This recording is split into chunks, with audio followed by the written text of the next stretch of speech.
Eu estou muito feliz de poder compartilhar a palavra de Deus com vocês hoje. Eu estou aqui em Denver, Colorado, que está próximo da minha casa. E aqui está o escritório dos nossos ministérios. E nós também temos escritórios em Sydney, na Austrália e no Reino Unido. E Deus nos chamou para fortalecer o corpo, para fazer aquilo que Deus nos chamou para fazer. E hoje nós vamos falar como estar debaixo de autoridade.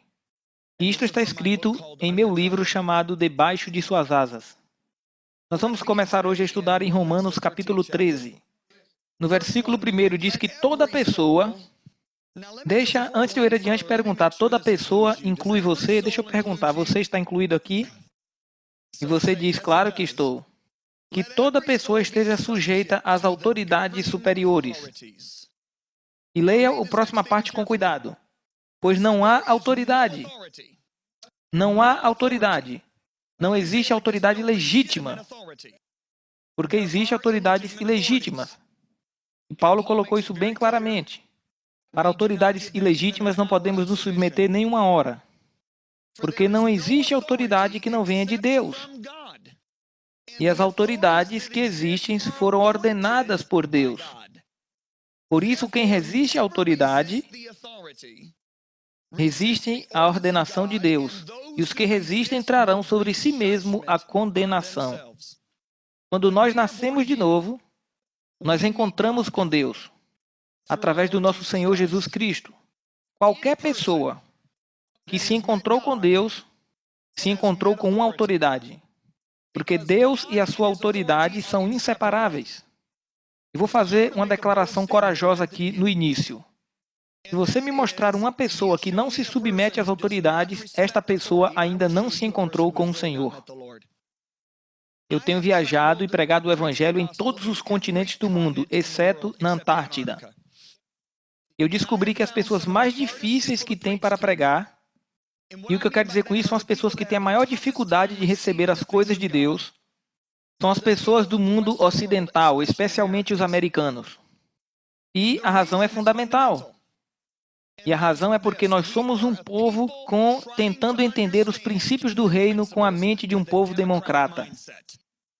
O reino de Deus não é uma democracia, é apenas o seu reino. Deus é o rei. E existe uma ordem em autoridade. E se você quiser estar debaixo da provisão de Deus, sua proteção e paz, precisamos entender a realeza. A primeira coisa que precisamos entender é que toda autoridade vem de Deus. Mas é exatamente aqui que as pessoas começam a edificar paredes. As pessoas dizem, espere um minuto, nós conhecemos governantes, nós conhecemos líderes que não foram muito legais com a gente. Na verdade, eles foram cruéis e até mesmo maldosos. Você está querendo me dizer que essas pessoas foram constituídas por Deus? A autoridade vem de Deus. Mas o comportamento dessa pessoa não. É por isso que a única forma que podemos nos submeter à autoridade de Deus é através do temor do Senhor. Porque o temor do Senhor não julga com aquilo que vê ou com aquilo que ouve, mas julga de acordo com a justiça correta. Portanto, o temor do Senhor faz a gente enxergar a autoridade que está acima da pessoa e não o caráter da pessoa. E isto é visto claramente em 1 Pedro capítulo 2. Em 1 Pedro 2,17, a gente lê assim: honrai a todos, amai aos irmãos, temei a Deus e honrai o rei. O que Pedro estava dizendo aqui era tema a Deus e honre o rei. Em essência, o que Pedro estava dizendo é, como que você diz que teme a Deus, a quem você não vê, se na verdade você não teme ao rei que ele constituiu sobre você e você pode vê-lo? E o que realmente mexeu comigo um dia é que eu entendi que o rei de que ele estava falando aqui era um rei que estava perseguindo e matando os cristãos. Como é que a gente pode honrar um rei que está mandando matar os cristãos? Porque a gente tem que ver acima da personalidade do homem e a gente tem que enxergar a autoridade que está sobre ele. Tem 4 áreas de autoridades que a Bíblia fala, que são autoridades delegadas. Em primeiro lugar, são autoridades civis, em que são os reis, os presidentes, primeiros ministros e governadores. O que é que Deus fala sobre eles? Nós temos que honrá-los, agradecer por eles, orar por eles, interceder por eles. Eu me lembro da primeira vez que eu descobri isso. Quando um dos nossos presidentes foi eleito, eu fiquei depressivo por 3 dias. E o Senhor falou comigo 3 dias depois. E ele me disse, filho, ninguém entra na presidência sem que eu saiba. E eu entendi o que Deus quis dizer comigo, que na verdade líderes são determinados por Deus e não eleitos. E quando aquele presidente foi eleito, eu encontrei muitos cristãos que se reuniram para reclamar daquele presidente. E eu ficava escutando aquelas murmurações e queixas e eu comecei a me incomodar no espírito. Foi aí que o Senhor ministrou meu coração, Atos 23, versículo 5. Não dirás mal do príncipe do teu povo. Foi aí que eu entendi que precisamos orar, fazer intercessão, agradecer por eles e não criticar. A próxima área de autoridade é a autoridade da família. A Bíblia é muito clara sobre isso, que o marido é o cabeça do lar e os filhos precisam honrar e obedecer aos pais. Como, de fato, este é o primeiro mandamento que vem com a promessa ligada a ele. E qual é a promessa? Se você obedecer e honrar os seus pais, você terá uma vida longa e tudo te irá bem. Você tem uma aliança e uma promessa de Deus que você não vai morrer prematuramente de doença ou acidente de carro se você honrar os seus pais. A terceira área de autoridade são autoridades sociais. Nossos professores, nossos chefes, patrões e etc. Pedro fala sobre isso no versículo 18. Funcionários e empregados sejam submissos aos seus chefes e patrões, com todo o temor que é o temor do Deus, não apenas para aqueles que são bons e gentis, mas também para os maus. A palavra grega para mal aqui quer dizer que são líderes tiranos, pessoas más. Como que Deus pode pedir a gente para se submeter para líderes tiranos e maus? Por 3 razões. Em primeiro lugar, isso cria espaço para o julgamento de Deus. Em segundo lugar, fortalece o seu caráter. Em terceiro lugar, isso te posiciona para receber a sua bênção. Você lê os capítulos 2, 3 e 4, você vai ver isso claramente. E a quarta área de autoridade, eu quero realmente focar agora, é a autoridade da igreja. E é aqui que nós vamos estudar o resto desta lição. Nós vamos mergulhar nisto agora. Hebreus 13, versículo 17 diz assim: obedecei a vossos guias e submetei-vos a eles. Eles velam por suas almas, veja que são líderes espirituais. Como que há de prestar contas? Obedecei-lhes para que eu faça com alegria e não gemendo, pois isso não vos seria útil. Perceba de que não é útil para você se você não se submeter. Deixa eu esclarecer mais isso aqui. Eu não estou falando isto para defender os líderes. Eu tenho uma família maravilhosa, eu tenho 23 funcionários que são maravilhosos. Eu não sou um pastor, mas eu viajo quase 400 mil quilômetros por ano para pregar o Evangelho. Então, eu não sou um líder tentando obrigar as pessoas a se submeterem. Mas, antes, eu sou aquele que já andou e está debaixo de autoridade também. Eu trabalhei para 2 ministérios internacionais nos anos 80. Um tinha 150 obreiros e o outro tinha mais de 400. E eu cometi muitos erros graves. E eu paguei por aquilo. E eu não quero ver ninguém pagando por isso também. Porque Romanos diz que aqueles que resistem à autoridade trarão julgamento sobre si mesmos. Esta aula é para evitar que este julgamento caia sobre você mesmo. Paulo disse que obedeça àqueles que governam e sejam submissos. Diga isso comigo, obedeça e diga ser submisso. Tem uma diferença entre obediência e submissão. Quantos de vocês sabem que você pode obedecer, mas não necessariamente se submeter? Eu lembro quando eu aprendi isso. Eu estava trabalhando para uma igreja muito grande lá em Dallas, no Texas. Nós tínhamos 8.000 membros. E o meu pastor e a sua esposa me chamou para trabalhar lá, para ser o assistente executivo. Isto era um grande título para o trabalho de um servo. E minha função era cuidar das suas necessidades pessoais. Fazer as compras, pegar os filhos deles na escola, cuidar dos carros, limpar e tudo mais. No primeiro ano e meio, foi como uma lua de mel, eu amei. Mas às vezes eu me encontrava chorando. E dizia, Deus, tem 8.000 pessoas nessa igreja, por que o Senhor me escolheu para servir este homem de Deus? Depois de 1 ano e meio, a lua de mel acabou. Agora eu comecei a criticar o meu pastor. Eu achava que estava tendo discernimento, mas na verdade eu estava sendo crítico. Qualquer pessoa pode ser crítico. Tudo que você precisa são 2 olhos e um cérebro carnal. Porque o discernimento verdadeiro está enraizado no amor de Deus. Porque Filipenses 1, do versículo 9 ao 11, diz que o seu amor possa crescer em todo discernimento. E o verdadeiro discernimento está enraizado no amor de Deus. Então, a próxima vez que você achar que está discernindo algo sobre alguém, faça a si mesmo uma pergunta: será que eu morreria por aquela pessoa? Porque o amor de Deus entrega a sua própria vida. Porque se você não tem o desejo de morrer por aquela pessoa, significa que você não está discernindo, você está sendo crítico. Então, eu estava sendo muito crítico com o meu pastor, ainda que eu achava que estava tendo discernimento. E se passaram 6 meses, e eu não conseguia entender uma coisa do que o meu pastor pregava. E ele era um dos grandes pregadores da América. Mas semana após semana, eu sentava no mesmo lugar e não entendia nada do que ele pregava. Então a grande palavra em volta da minha casa era essa: eu não estou sendo alimentado. E eu falei isso por meses. Finalmente, nós fomos a um jantar com outro casal que frequentava a igreja. E o esposo dela também trabalhava na igreja. E eu abri o assunto naquele jantar. Eu disse: sabe de uma coisa, eu não estou mais me alimentando lá. E ele disse: a gente também não está sendo alimentado. Oh, meu Deus, aquilo feriu. Pela próxima hora, a gente ficou discutindo por que a gente não estava sendo alimentado. Uma conversa muito ruim, certo? E nós chegamos à seguinte conclusão: que Deus estava preparando para lançar a gente no nosso próprio ministério, e por isso Ele estava nos secando ali da videira. Para que quando a gente saísse da igreja, a gente não tivesse saudade daquele ensino maravilhoso que estava sendo ensinado lá. Então, eu e a minha esposa saímos daquele jantar muito felizes, e 2 dias depois eu estava em oração. E o Espírito Santo falou comigo: o problema não está com o seu pastor, o problema está com você. Você sabe que quando Deus fala algo assim, você pensa: Senhor, o Senhor está falando com a pessoa certa? Sou eu, John, eu te amo. Mas eu aprendi uma coisa, e foi isso.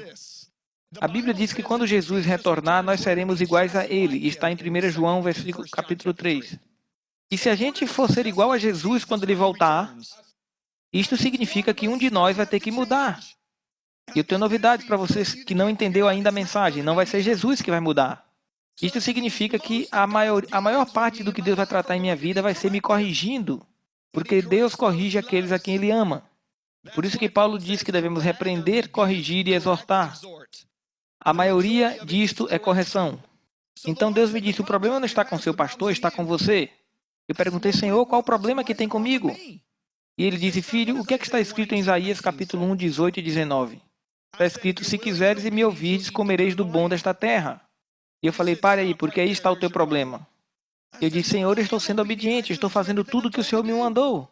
Eu disse: filho, não está escrito: se você me obedecer, você comerá do bom da terra. Mas se você quiser me obedecer, você comerá do bem dessa terra. Porque a obediência tem a ver com as suas ações. Porque o querer me obedecer tem a ver com a sua atitude, e a sua atitude cheira mal. Você diz que não está sendo alimentado, mas você não vai comer do bem dessa terra, porque esta sua atitude cheira mal. Quando eu vi isto, eu entendi que eu podia obedecer tudo que o pastor estava me dizendo. Mas se eu tivesse uma atitude errada, eu iria me retirar de debaixo das bênçãos de Deus. Porque Deus não vê somente as tuas ações, Ele vê a atitude do teu coração. Eu estou pregando melhor e sei que algumas pessoas estão dizendo amém agora. Eu me lembro que eu me arrependi naquela hora. E na próxima manhã de domingo, eu entrei naquela igreja, o mesmo pastor, o mesmo lugar, a mesma mensagem, e todo o céu se abriu. E eu sentei ali e fiquei chorando o culto inteiro, lágrimas rolando no meu rosto. Eu fiquei pensando: o que foi que eu perdi nestes 6 meses? Por causa da minha falta de submissão na atitude. E a Bíblia diz: obedeça e se submeta. Eu quero fazer isto bem claro. A Bíblia ensina uma submissão incondicional. A Bíblia não ensina uma obediência incondicional.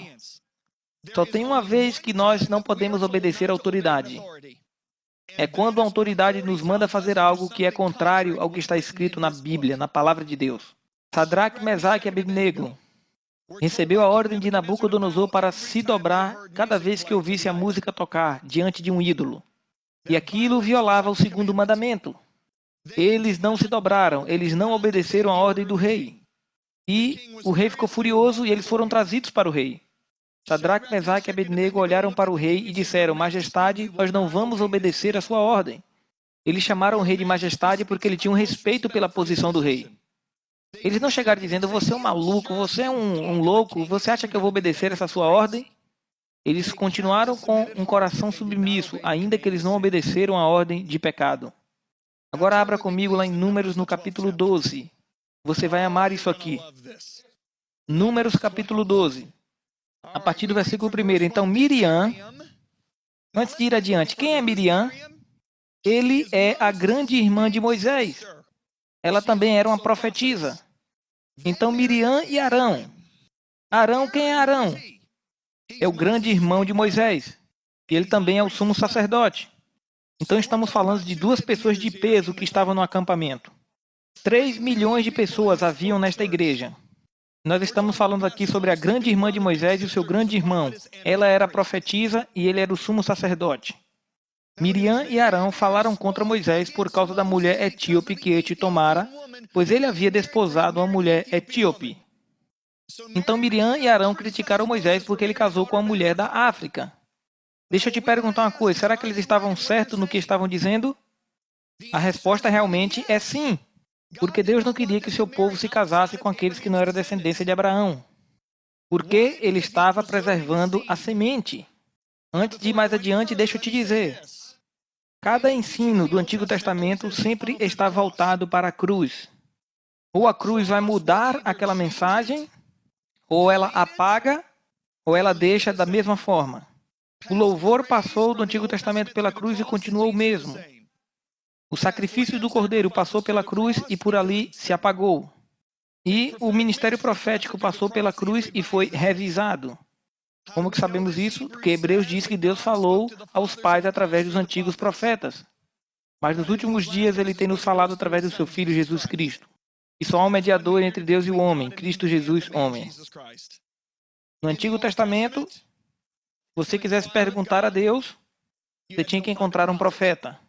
No Novo Testamento, se você quiser perguntar a Deus, você vai direto ao trono e pergunta em nome de Jesus. E os profetas do Novo Testamento devem confirmar aquilo que Deus já colocou em nossos corações.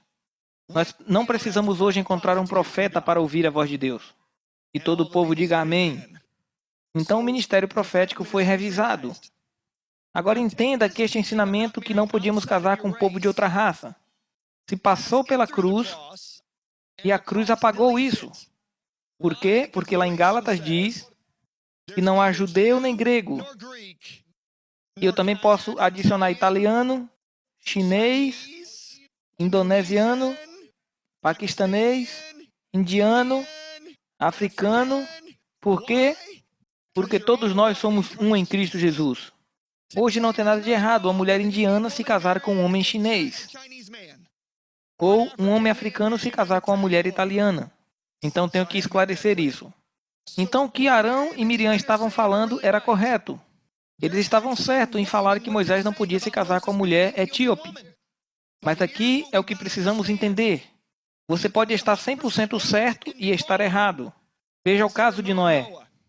Depois do dilúvio, ele iniciou uma fazenda.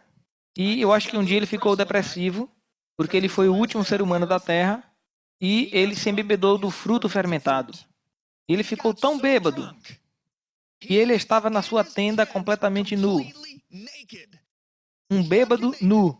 E o seu filho mais novo entrou naquela tenda, na tenda de Noé, e viu que o seu pai estava bêbado e nu, e ele saiu e contou a todo mundo. E todo mundo naquela época era apenas Sem e Jafé. E ele falou, cara, nosso pai está bêbado e nu. Sem e Jafé foram sábios. Eles pegaram roupas e colocaram nos seus ombros e entraram de costas para a tenda e cobriram a nudez do seu pai. Ele estava se recusando a olhar a nudez. E na manhã seguinte Noé acordou. E ele pronunciou uma maldição sobre o seu filho mais novo, Cão. E esta maldição se seguiu por geração e geração e geração e geração. E o que é maravilhoso descobrir é que se você for para o Novo Testamento, em Hebreus capítulo 11, você vai descobrir Deus está se gabando de Noé. Um homem que estava bêbado, totalmente embriagado. Mas, obviamente, ele se arrependeu. Mas você nunca encontra Deus se gabando de Cão. Você nem encontra ele mesmo na Bíblia. Porque a maldição dele foi amaldiçoada. Cão estava certo. Noé estava bêbado. E Cão foi amaldiçoado e Noé foi abençoado. Deixa eu te dizer uma coisa. Estudando a Bíblia, eu vejo que é um pecado contra a santidade de Deus. E eu vejo o pecado contra a autoridade de Deus. O pecado contra a sua santidade não é tão severamente julgado quanto o pecado contra a sua autoridade. Noé estava bêbado, isso é um pecado moral. Mas Cão, ele rejeitou a autoridade do seu pai, por isso ele foi julgado. Davi cometeu adultério, mas Deus colocou ele de volta no trono 7 dias depois. Saul desobedeceu a ordem de Deus quando foi sacrificar as ovelhas, e Deus nunca mais colocou ele de volta no trono. Deixa eu esclarecer para você. Não há pecado bom. O salário do pecado é a morte. Mas eu estou ilustrando que pecar contra a autoridade de Deus é mais sério do que pecar contra a sua santidade. Deixa eu te dizer isso. Deus vai usar os erros e até mesmo pecados do seu líder para expor aquilo que está dentro de você. Pare e pense nisso um momento. Sem e Jafé e Cão tinham 3 corações diferentes. Cão tinha rebelião no seu coração. Se você tiver rebelião em seu coração, quando o teu líder pecar ou cometer um erro, você vai se alegrar, porque agora você tem a desculpa para não se submeter mais a ele. E isto é a rebelião que você queria. Mas a pessoa que é submissa à autoridade de Deus, chora, sente tristeza e tenta cobrir o erro do seu líder. Como Sem e Jafé, como Davi. Veja o caso de Davi. Deus foi aquele que colocou Davi sobre Saul. Veja que Saul foi um líder que assassinou sacerdotes, as suas esposas e filhos a sangue frio. E por causa do ciúme de Saul, Davi teve que morar em cavernas e nos desertos por 14 anos. Em 1 Samuel, capítulo 24. Saul ouviu falar que Davi estava no deserto de En-Gedi. E ele trouxe seus 3.000 soldados para matar este jovem que costumava servi-lo. E Davi estava lá no final da caverna. E os seus companheiros estavam o encorajando. É isso, Davi. Você foi ungido para ser o próximo rei. Saul e seus exércitos estão desarmados agora. Nós podemos ir e matar todos. Mas Davi estava pensando e acreditando que alguém havia contado a mentira para Saul, dizendo que havia rebelião no coração de Davi. E Davi pensou, eu preciso provar a Saul que não tem rebelião em meu coração. E por isso que Davi cortou um pedaço do seu manto e se afastou a uma boa distância. E ele disse, Saul, alguém te disse que eu tenho um coração rebelde, mas se fosse verdade eu teria te matado agora. E Saul disse, Davi, você é mais justo do que eu. E agora, 2 capítulos depois, Saul procura Davi de novo. Você pode imaginar a devastação que estava em Davi? Ele disse, eu provei ao meu líder que eu era inocente. E ele continua tentando me matar. Ele é um assassino a sangue frio. E a Bíblia diz que Deus colocou Saul e todo o seu exército para dormir um profundo sono que Deus deu. E Davi sabia disso. E ele e Abisai, o irmão mais novo de Joabe, se arrastaram até o acampamento. E Abisai pegou a lança. E ele disse, a hora é essa, Davi. Só me dê uma palavra e eu vou matar ele e você nunca mais vai vê-lo de novo. Davi, vamos lá. E Davi não disse nada. E Abisai perguntou, Davi, o que é que você está fazendo? Você provou a este cara 2 capítulos atrás que você era inocente. Isto é autodefesa. Isto nos dá causa ganha em qualquer tribunal. E além disso, você já foi ungido para ser o próximo rei. E esse Saul está matando pessoas. Ele matou 85 sacerdotes. Matou as suas esposas e seus pequenos bebês somente porque eles nos ajudaram. E além disso, Davi, por que você acha que Deus botou esse exército todo para dormir? Ele quer que o nosso país seja livre. Então Davi olhou para Abisai e disse, não toque nele. Perceba o que foi que Davi disse. Quem poderá levantar a mão contra o ungido de Deus e ficar sem culpa? E Davi disse, deixe que Deus julgue entre ele e eu. E então Davi saiu dali. Por que Deus colocou todo aquele exército para dormir? Por uma razão. Para ver se Davi ainda tinha um coração segundo o coração de Deus. Ou se ele iria fazer justiça com suas próprias mãos e matar o seu próprio líder. Deixa eu adiantar aqui. Miriam e Arão falaram contra Moisés. E o que foi que deu motivo para eles falarem? porque Deus havia usado eles antes.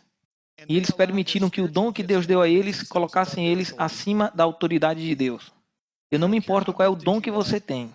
Nunca permita que o dom que Deus te deu te coloque em uma posição acima do seu próprio líder. Deus desceu numa nuvem e chamou Arão e Miriam para frente. E esta foi a mensagem de Deus.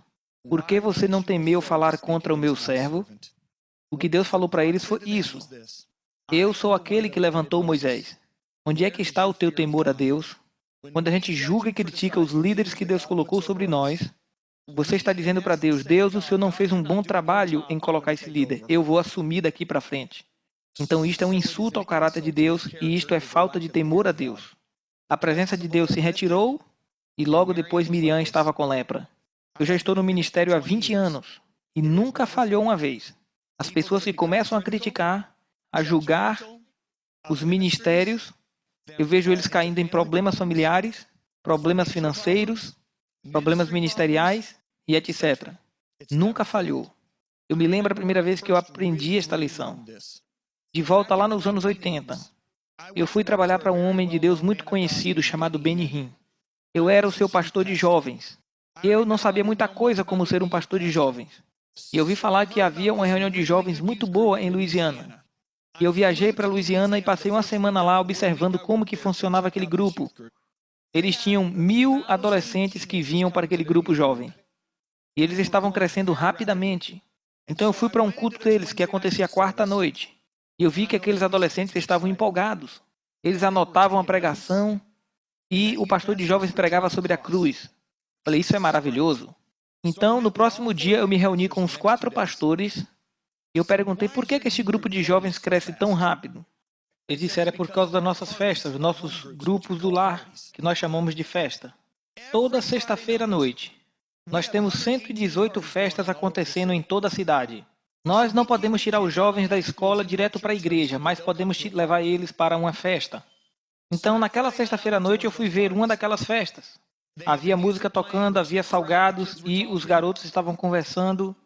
E depois de 45 minutos, o líder começou uma discussão em grupo e falava de coisas espirituais.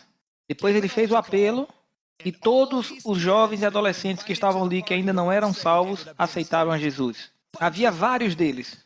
Depois levavam eles para uma salinha lá atrás para uma entrevista, depois para o culto de domingo e na próxima quarta. Eu disse, isto é brilhante. Então peguei o avião de volta para Orlando. Eu perguntei, Senhor, o Senhor quer que eu faça isso? E o Senhor disse sim. E Ele me deu um plano. E eu comecei a ensinar os meus jovens sobre liderança. Eu tinha 250 jovens no meu grupo e 90 vieram participar da aula de liderança. Eu ensinei sobre integridade, fidelidade e todo o assunto de liderança. Depois de 6 meses, o Senhor me disse, escolha 12 homens e 12 mulheres para ser os líderes das suas festas. Eu comecei a discipular esses jovens e ensinar eles a como ministrar ao povo. Nos próximos 2 meses, eu preguei a visão para todo o grupo e comecei a trabalhar em tempo integral no currículo. 3 semanas antes de começar as festas, o nosso pastor entrou na reunião pastoral. Ele disse, Senhor, a direção de Deus para essa igreja é que você cancele todas as reuniões de grupos que estão acontecendo em casa. Eu fiquei chocado, mas eu pensei comigo mesmo, os senhores têm um grupo caseiro, as mulheres, os solteiros. Talvez ele está falando deles, talvez não está falando do meu grupo porque o meu é mais evangelístico. Eu disse, com licença, pastor Benny Hinn, você não está falando do grupo de jovens, certo? Ele disse, John, a direção do Espírito Santo é para que não tenha mais nenhum desses grupos caseiros nos lares. Eu disse, pastor, a gente não consegue tirar os adolescentes da escola e levar para a igreja, mas eles vão vir para uma festa. Nós podemos ganhar muitos jovens para o Senhor. Isto é um evangelismo. Nós podemos alcançar a cidade inteira. Ele disse, John, a direção do Espírito Santo é para não acontecer mais esses grupos na igreja. Eu discuti com ele por 20 minutos e depois eu calei a boca. Eu deixei aquela reunião e eu estava furioso. Eu dirigi para casa. Eu pensei, foram 8 meses de trabalho. É todo o foco do nosso grupo de jovens.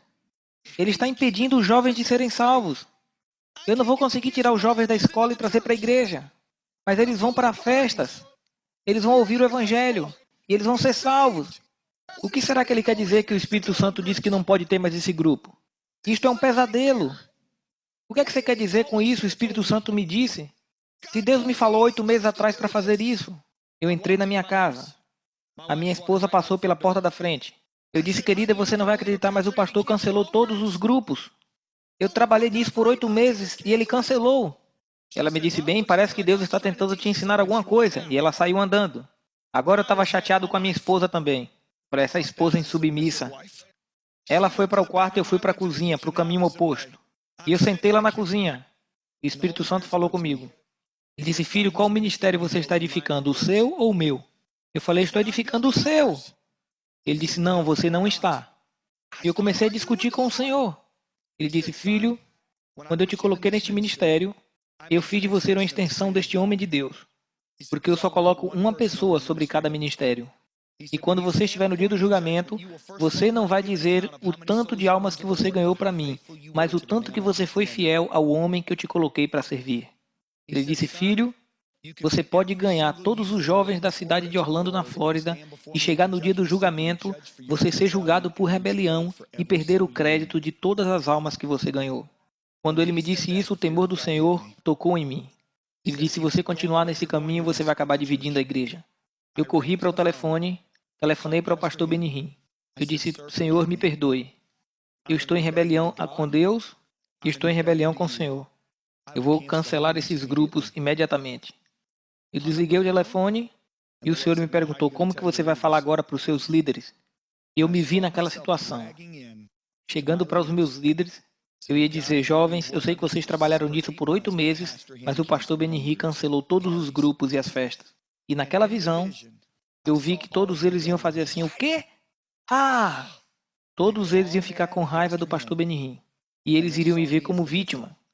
O Espírito perguntou, é isso que você quer? Eu disse, não, Senhor. Deixa eu te dizer uma coisa.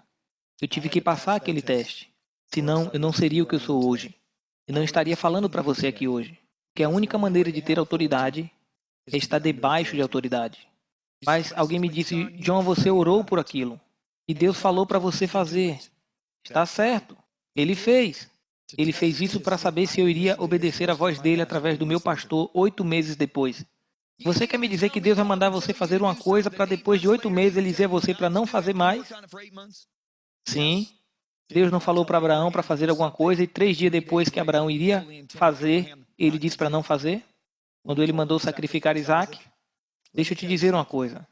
Deus mesmo é que estabeleceu as autoridades. E debaixo da autoridade dele tem provisão, proteção e paz. Aprenda a ouvir a voz dele e a voz dos líderes que ele colocou sobre você. Amém? Se você for insubmisso, se você tem uma atitude má, ou se você se rebelou, curve a sua cabeça agora e ore isso comigo. Pai, perdoa-me, eu estou em desobediência a Ti. Eu não entendia. E não se submetendo àqueles que o Senhor colocou sobre mim, que se eu resistindo a eles, eu estaria resistindo à Tua autoridade. Perdoa-me e me limpa. Eu escolho me submeter à Tua autoridade. Em nome de Jesus. Amém. Agora escutem. Você vai se sentir muito melhor. Você vai prosperar, porque você vai estar debaixo da proteção de Deus. E foi um prazer compartilhar a palavra de Deus com você hoje. Eu amo vocês muito.